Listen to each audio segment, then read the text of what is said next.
Halo Sobat Bola, apa kabar? Semoga semua sehat selalu. Amin, amin, amin, amin. Ya, Amin. Indonesia segera melangsungkan laga FIFA Matchday yang pertama melawan Palestina di Surabaya tanggal Ya, 14 Juni. Ya, artinya hanya tinggal beberapa hari lagi dan rasanya sudah selayaknya kita mulai membahas nih. Kira-kira seperti apa laga Indonesia melawan Palestina?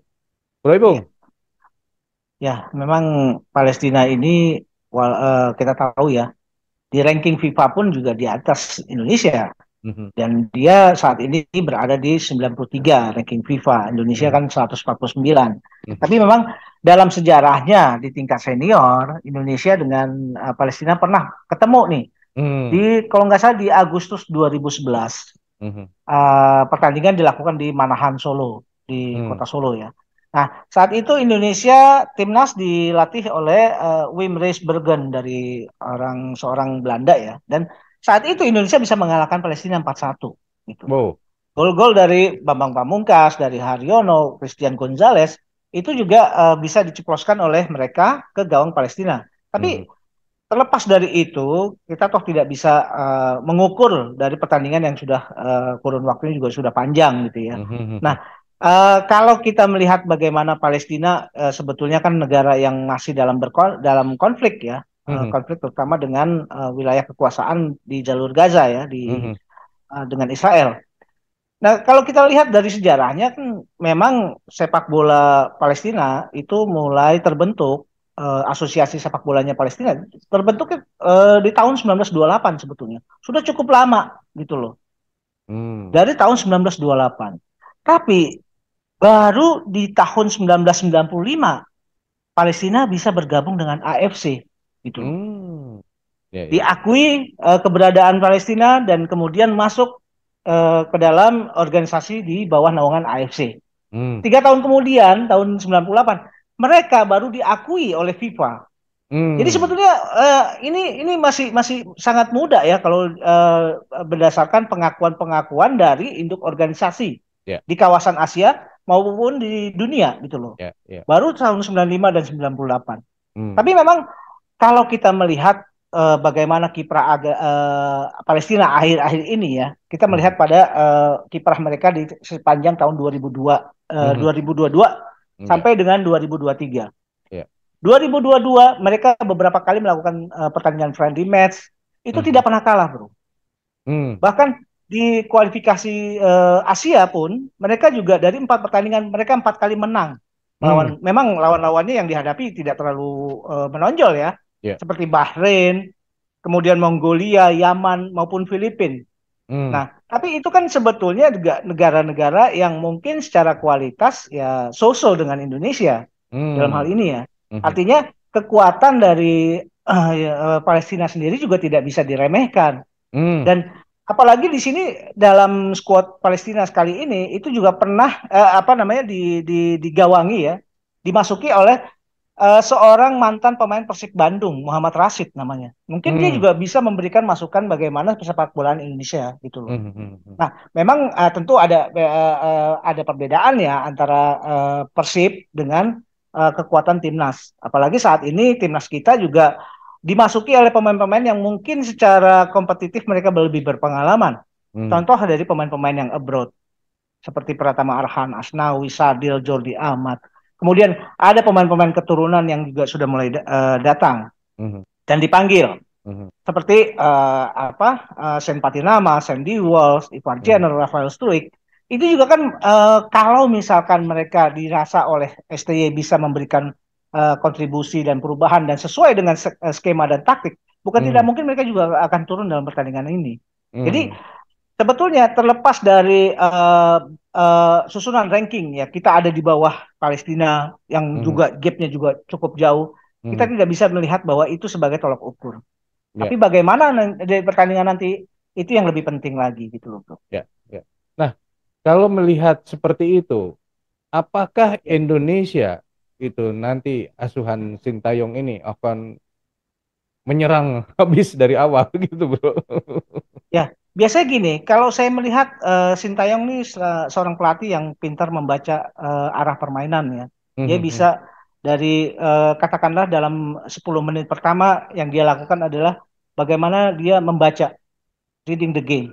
Hmm. Reading the game, permainan ini biasanya didiskusikan oleh STY selama di lapangan dengan analis pertandingannya yang juga orang Hmm. Korea gitu loh. Hmm. Nah, dari hasil diskusi, walaupun diskusinya diskusi sebentar gitu ya di tepi Hmm. lapangan, Hmm. dia akan menetapkan gaya apa yang akan dipakai dalam pertandingan di menit-menit selanjutnya. Tapi Hmm.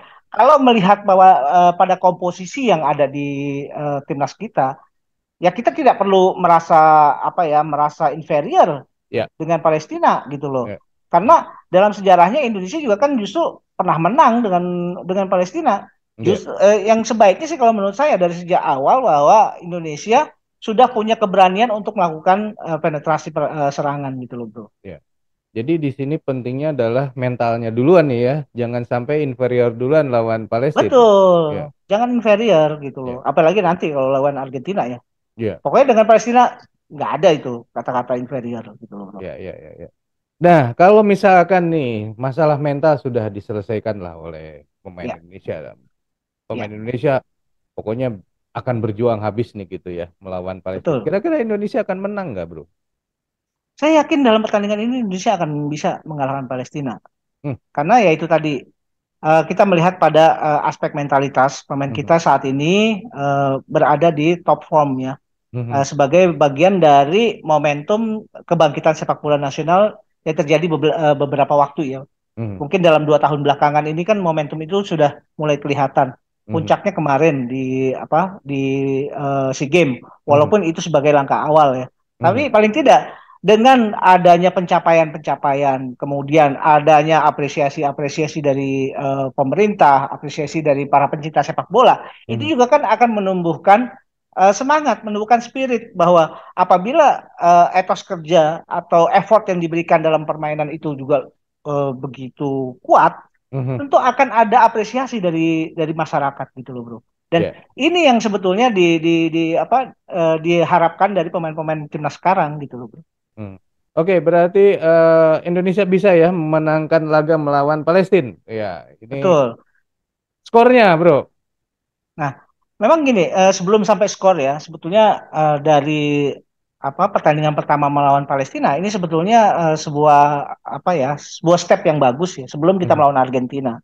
Hmm. Kan selama ini kita hanya mendengar ya, mendengar bagaimana kiprah pemain secara individual. Hmm. Pemain-pemain yang bermain abroad, pemain-pemain yang hasil naturalisasi, dan Hmm. pemain lokal. Hmm. Yang pengen kita ketahui saat ini adalah bagaimana ketika tiga aspek atau variabel permainan ini yang masing-masing punya kontribusi dan masing-masing punya kekuatan itu Hmm. digabungkan dalam Hmm. sebuah kesatuan di timnas. Itu yang pengen saya lihat sebetulnya. Saya sih Hmm. mungkin kalau perkara hasil jadi nomor kesekian ya, walaupun Oh, tentu oke. ada harapan bahwa melawan Palestina ini adalah bagaimana kita memantapkan Hmm. suatu kesatuan, Hmm. satu permainan yang solid untuk Hmm. menghadapi Argentina nanti. Hmm. Hmm. Dan tentu masyarakat sepak bola Indonesia juga kan selama ini hanya mendengar ya, Ya. mendengar kiprah Ivar Jenner, kiprahnya Sandy Walsh, Saint Patinama, Hmm. ya, Rafael Struijk, tapi mereka belum pernah melihat secara langsung pemain-pemain ini apabila digabungkan tuh akan jadi apa Ya. Ya. gitu loh. Ya. Ya. Apa akan digabungkan dengan pemain abroad kita, Hmm. digabungkan dengan pemain lokal kita? Akankah ini punya sesuatu yang baru gitu loh? Itu yang lebih Hmm. penting Hmm. kalau menurut saya, bro. Ya. Ya. Ya. Oke, jadi dalam hal ini ingin mengatakan bahwa yang penting itu adalah bagaimana Indonesia bereaksi Ya, terhadap permainan dari Palestina, apalagi Indonesia didukung oleh pemain naturalisasi dan juga pemain yang betul, abroad ya, itu yang betul, jadi bro. kata kuncinya. Oke, nah sekarang dari sisi timnas Indonesia nih, ada Ya, nggak pemain-pemain yang diharapkan menjadi kunci kemenangan Indonesia melawan Palestina? ya. Memang kalau kita bicara mengenai kekuatan secara tim, tentu Mhm. kita kan berharap bahwa yang diturunkan adalah tim yang terbaik ya. Mhm. Mhm. Tapi ya Coach STY juga dalam memanggil pemain tentu juga melihat pada kebutuhan tim dan dia juga melihat bahwa gap antara katakanlah ya gap antara pemain yang diturunkan di pertandingan awal sejak awal Mhm. dengan pemain cadangan tentu tidak akan berbeda jauh kualitasnya. Mhm. Nah, sebetulnya yang saya inginkan adalah bagaimana pemain-pemain dari katakanlah pemain-pemain dari naturalisasi ini bisa turun gitu Mhm. loh. Mhm. Walaupun mungkin tidak diturunkan secara sekaligus semuanya, tapi Mhm. diturunkan karena kita kan ingin melihat ya bagaimana cara mereka berinteraksi dengan pemain yang lain, Mhm. bagaimana mereka bisa menciptakan sebuah kesatuan, sebuah Mhm. kekuatan gitu loh. Mhm. Dan Mhm. itu yang sebetulnya kita ingin ingin lihat. Tapi Mhm. kita juga jangan mengenyampingkan pada talenta-talenta lokal yang kebetulan saat Mhm. ini sedang on fire. Mhm. Kita ambil contoh ada Asnawi dan Mhm. Pratama Arhan. Mhm. Yang kebetulan kedua pemain ini sebetulnya lagi punya mentalitas yang bagus setelah mereka mendapatkan kepercayaan dari timnya Mhm. untuk bisa bermain full gitu loh. Mhm. Kita lihat Asnawi di Jeonnam, kita lihat Pratama Arhan di Tokyo Verdy. Mhm. Nah, tapi ya itu tadi tetap bahwa yang kita ingin lihat adanya kombinasi antara pemain lokal, pemain abroad dan pemain naturalisasi ini bisa berjalan bersama-sama gitu loh. Mhm. Dan mereka bisa menerjemahkan apa yang menjadi taktikal dan strategi dari STY. Itu yang Mhm. lebih saya pengen lihat sih sebetulnya. Mengenai susunan pemain bisa aja nanti ada pergantian-pergantian yang tujuannya adalah untuk melihat potensi masing-masing pemain. Gitu. Mhm. Mhm. Ya, seperti biasa kan kalau kita memprediksi siapa yang akan diturunkan STY selalu mentok ya. Nggak pernah benar. Alah, susah ditebak masalahnya bro kalau SD itu. Iya, iya, iya. Oke, sobat, itulah obrolan kita mengenai kira-kira seperti apalah laga Indonesia melawan Palestina nanti ya. Yang katanya Bro Ipung bilang akan menang ya. Walaupun bukan itu yang penting dari laga persahabatan ini. Kalau menurut saya penting, Bro. Karena kan ini untuk meningkatkan FIFA ranking kita. Cie. Betul. Amin, amin. Iya. Menurut sobat sendiri, seberapa penting Indonesia melawan Palestina dan akankah Indonesia menang? Silahkan tulis di kolom komentar. Sekian dulu obrolan kita. Kita lanjut di video yang akan datang. Sampai jumpa. Bye. Thank you, bro.